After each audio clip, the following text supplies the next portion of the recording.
Welcome back to మా ఇంద్రధనస్సు. అందరికీ వెరీ వెరీ గుడ్ మార్నింగ్ అండి.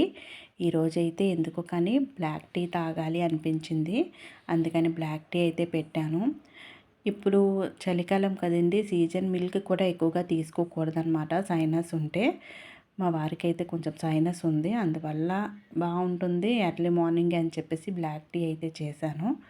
తర్వాత వచ్చేసరికి ఆ టీ పట్టుకొని బయటికి వస్తే నాకైతే ఒక పెద్ద ఆయన సైకిల్ పైన వెళ్తూ కనిపించారు. ఈ రోజుల్లో కూడా ఇలా సైకిల్స్ పైన వెళ్తూ మీరు కూడా చూసారా? చాలా బాగుంటుంది. మా పల్లెటూరు వాతావరణానికి ఇలాంటివి సీనరీలా అనిపిస్తుంది, చూస్తూ ఉండాలి అనిపిస్తుంది. ఇప్పుడైతే మనం అన్ని బైక్స్ కార్స్ యూజ్ చేస్తున్నాం, కానీ బిఫోర్ అయితే మనకి ఇలానే అంచక్క హెల్త్కి హెల్త్ బాగుండేది. అదేవిధంగా ఇలా ఉండేవాళ్ళు. చాలా బాగుంటుంది కదా అలాంటివి చూస్తే. నెక్స్ట్ వచ్చేసరికి టీ తాగిన తర్వాత ఇక కిచెన్లోకి అయితే వచ్చేసాను. ఎందుకంటే మార్నింగే మనకి అలాంటివి ఎంజాయ్ చేయడానికి కూడా టైం ఉండదండి. మీకు కూడా అలాగే ఉంటుంది, ఎందుకంటే లంచ్ బాక్సెస్ టైం కదా. ఇక ఫాస్ట్గా నేనైతే లోపలికి వచ్చేసి చక్కగా పిల్లలకైతే ఈరోజు సింపుల్ రెసిపీ అయితే చేద్దాం అనుకుంటే టమాటో రైస్ అడిగారు. టమాటో రైస్ అయితే చేస్తున్నాను. ఈ టమాటో రైస్ కొంచెం డిఫరెంట్గా ఉంటుందండి, చూడండి.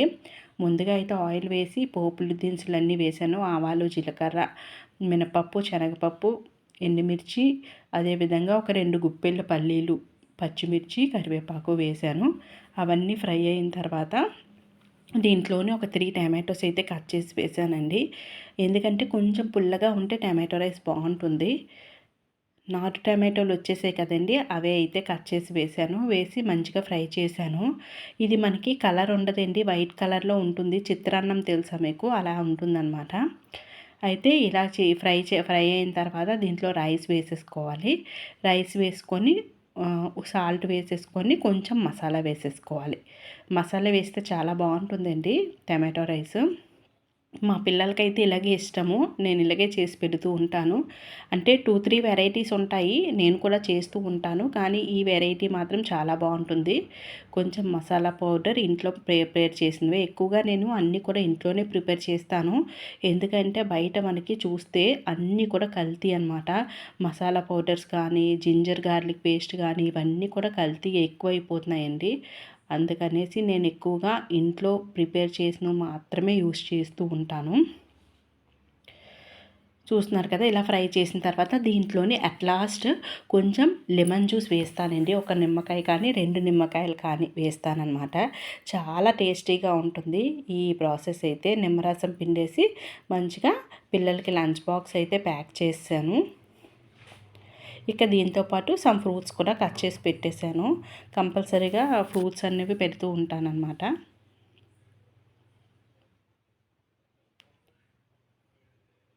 నెక్స్ట్ ఇంకొక లంచ్ బాక్స్ కూడా పెట్టేయాలి కదా, ఆ లంచ్ బాక్స్ కూడా పెట్టేసి ఇక రైస్ అయితే అయిపోతుందండి. ఇద్దరి కోసమే ప్రిపేర్ చేశాను. నెక్స్ట్ వచ్చేసరికి మేము మధ్యాహ్నం అయితే ప్రిపేర్ చేసుకుంటాము లంచు. ఇక్కడ చూస్తున్నారు కదా, మళ్ళీ ఒక యుటెన్సిల్ పెట్టి దాంట్లోనే ఆయిల్ వేసి పోపులు అయితే వేస్తున్నాను. ఇదైతే బొంబాయి చట్నీ అనమాట. ఈరోజు దోశలు వేద్దాము అనుకున్నాను, అందుకని దోశలకే బ్యాటర్ ప్రిపేర్ చేశానండి. 2 డేస్ నుంచి ఇడ్లీ ప్రిపేర్ చేస్తున్నాను. ఈరోజు అయితే దోశ వేద్దామని చెప్పేసి ఇంకా పోపులు అవి వేస్తున్నాను. బొంబాయి చట్నీ చాలా సింపుల్ రెసిపీ అండి. ఒక్కొక్కరు ఒక్కొక్కలా చేస్తూ ఉంటారు. అంటే కొన్ని చిన్న చిన్న ప్రాసెస్ తేడా ఉంటుంది. నేనైతే ఈ విధంగా చేస్తాను, నాకు ఇలా నచ్చుతుంది. ఇలా కొంచెం ఒక 2-3 ఎండుమిరపకాయలు వేస్తాను. అంటే నేను అన్నీ వేసేనండి, వెల్లుల్లిపాయలు అలా అన్నీ వేయను, సింపుల్గా చేస్తాను. ఇలా కొంచెం ఉల్లిపాయలు, పచ్చిమిర్చి, కొంచెం కరివేపాకు వేసి ఫ్రై చేస్తున్నాను. ఈ చట్నీ స్పెషల్లీ మనకి ఇడ్లీకి కూడా బాగుంటుందండి. ఇలా ఫ్రై చేసిన తర్వాత దీంట్లోని వాటర్ వేసుకోవాలి. వాటర్ వేసి వాటర్ అంతా కూడా బాయిల్ అవ్వాలి, బాగా మరిగించాలి. ఇందులో మనం కావాలి అంటే పసుపు వేసుకోవచ్చండి, వేసేవాళ్ళు వేసుకుంటారు. నేనైతే చూస్తున్నారు కదా, ఇలా పేస్ట్ ప్రిపేర్ చేస్తాను బొంబాయి చట్నీకి. ఇదేంటి అంటే మనం ఒక 2 టమాటోలు, అదేవిధంగా కొంచెం శనగపిండి, ఉప్పు, కారం కలిపి బాగా మిక్స్ చేసుకుంటాను. పచ్చివి అవన్నీ బాగా మిక్స్ చేసి ఆ మిశ్రమాన్ని దీంట్లో వేసేసి బాగా కలుపుతానన్నమాట వాటర్ మరిగిన తర్వాత. ఇది ఒక 2 మినిట్స్ కుక్ అయితే సింపుల్గా రెడీ అయిపోతుంది. టేస్ట్ చాలా బాగుంటుందండి. మీరు ఈ ప్రాసెస్ ఫాలో అవుతారా చెప్పండి. టమాటో మనం శనగపిండిలో కలిపితే టేస్ట్ అయితే చాలా బాగుంటుంది, పచ్చి టమాటో. కొందరైతే ఫ్రై చేస్తూ ఉంటాం కదా, అలా కూడా చేసుకోవచ్చు. అప్పుడప్పుడు అలా కూడా చేస్తూ ఉంటాను. ఒకే రెసిపీ అనేది ఫాలో అవనండి. అప్పుడప్పుడు కొంచెం కొంచెం వేరియేషన్స్ అనేవి వస్తూ ఉంటాయి, మారుస్తూ ఉంటాను. ఇక్కడైతే దోసలు వేస్తున్నాను. పిల్లలకి దోసలు, అదేవిధంగా మా వారికి కూడా ఇంకా ఎర్లీ మార్నింగే బ్రేక్ఫాస్ట్ అనేది పెట్టేస్తానన్నమాట. మా బ్రేక్ఫాస్ట్, ఇంటి పనులు అన్నీ కలిపి ఒక 9 అయిపోతాయండి. 8 బ్రేక్ఫాస్ట్ అయిపోద్ది. ఇక 9 కల్లా ఇంటి పని అంతా కూడా కంప్లీట్ అవుతుంది. ఇంకా ఎడిషనల్గా ఏమైనా పనులు ఉంటే అవన్నీ చూసుకుంటూ ఉంటానన్నమాట.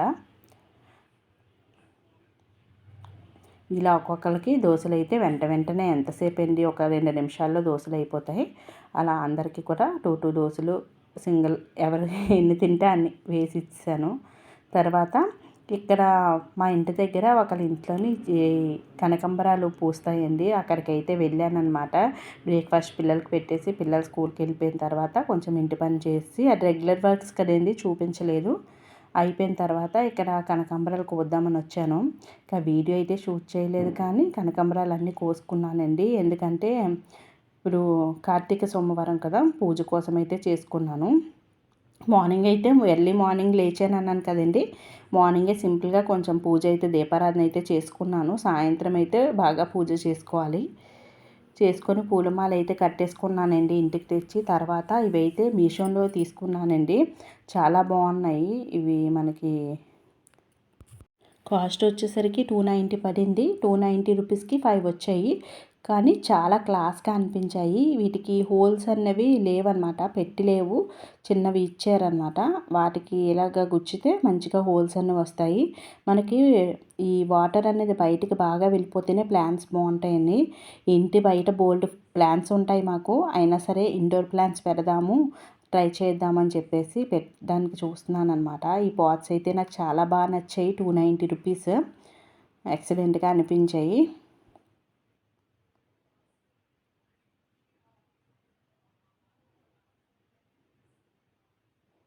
వీటిలోనైతే శాండ్ అది అన్నీ కూడా తెచ్చి మిక్స్ చేశానండి. ఇది మనకి అదే మా దగ్గర విలేజ్ కదండి, మనకి గెత్తం అది అన్నీ కూడా మంచిగా ఉంటుంది.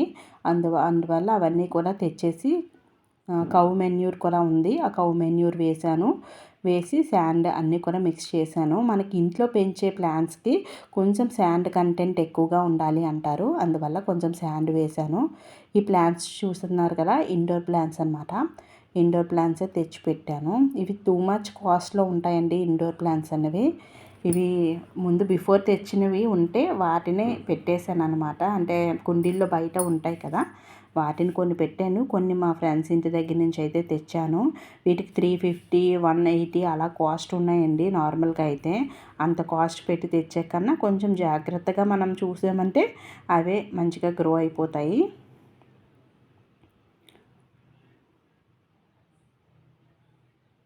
ఇలా ప్లాంట్స్ అన్నీ కూడా వేసేసుకున్నానండి. వేసేసుకొని కొంచెం జాగ్రత్తగా చూసుకోవాలి. అవి కొంచెం మనకి రూట్స్ అవి ఫామ్ అయ్యి మంచిగా బాగుంటాయి కదా, అంటే ఇంకా బాగా గ్రో అవుతాయి అన్నమాట.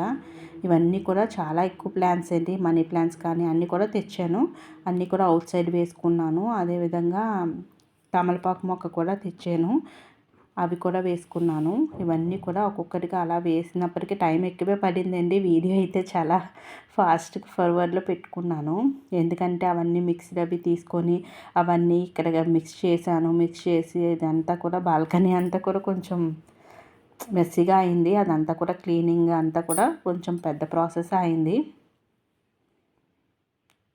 ఈ ప్లాంట్ అయితే చాలా బాగుందండి. ఇది అమెజాన్లో చూశాను, చాలా టూ మచ్ కాస్ట్ ఉంది.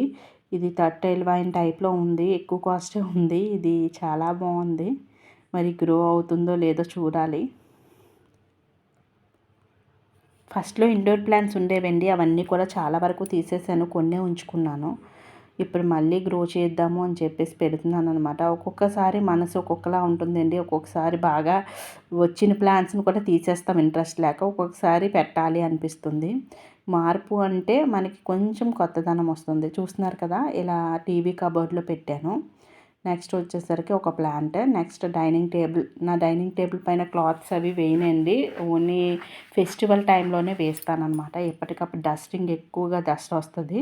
అందుకని రెగ్యులర్గా క్లీన్ చేసుకోవడానికి బాగుంటుందని ఏవి వేయనమాట. ఇలా ఒక ప్లాంట్ పెట్టాను. పిల్లలకైతే చాలా నచ్చింది ఈ ప్లాంట్. నెక్స్ట్ వచ్చేసరికి మినీ హాల్ ఉంది కదా, లివింగ్ రూమ్, అక్కడ ఒక చిన్న ప్లాంట్స్ 2 ప్లాంట్స్ పెట్టాను. ఒకటైతే మాకు సన్ఫ్లవర్ది ఆర్టిఫిషియల్ ఉంటుందండి పాట్. ఇక్కడైతే 2 ప్లాంట్స్ అయితే పెట్టానన్నమాట గ్రీనరీ కోసము. చాలా బాగా అనిపించింది. చూస్తున్నారు కదా, మెయిన్ డోర్ పక్కన ఒకటి పెట్టాను. లీఫ్ అయితే ఒకటి ఎండిపోయి ఉంది, ఆ ప్లాంట్కి తీసాను అనమాట. ఇలా అన్నీ చేసుకొని ఇల్లంతా క్లీన్ చేసేసుకొని ఈవినింగ్ పూజ అయితే ఈ విధంగా చేసుకున్నానండి. స్వామి అమ్మవార్లకి చెప్పాను కదా, కనకాంబరాలు కోసుకొచ్చానని ఆ మాల అయితే వేశాను. వేసి సింపుల్గా పూజ అయితే చేసేసుకున్నాను. కార్తీక సోమవారం రోజు నేను ఈ విధంగా అయితే అన్నీ జరిగాయండి. మీరు ఏ విధంగా పూజ చేసుకున్నారు అన్నీ కూడా డీటెయిల్గా చెప్పండి. అండ్ ఆల్సో మన ఛానల్ నచ్చినట్టయితే ప్లీజ్ సబ్స్క్రైబ్ చేసుకొని సపోర్ట్ చేయండి. ఇంకా కొంచెం వ్లాగ్ షేర్ చేయాలని ఉంది, కానీ ఈరోజైతే ఉపవాసం నేను ఉన్నానండి. పిల్లలకి అది లేరు కానీ నేను ఉన్నాను. ఇక నైట్ పూజ చేసుకున్న తర్వాత ఏమన్నా తీసుకోవాలన్నమాట. ఇక ఈరోజు పడుకోము కదండి సోమవారం, ఇక తొందరగా అయితే పడుకుని పోతాను. ఈ వ్లాగ్ నచ్చితే ప్లీజ్ లైక్ చేయండి, సపోర్ట్ చేయండి. మరిన్ని ఇంట్రెస్టింగ్ వ్లాగ్స్ కోసం మన ఛానల్ అయితే సబ్స్క్రైబ్ చేసుకోవడం అస్సలు మర్చిపోవద్దు. Thanks for watching this video.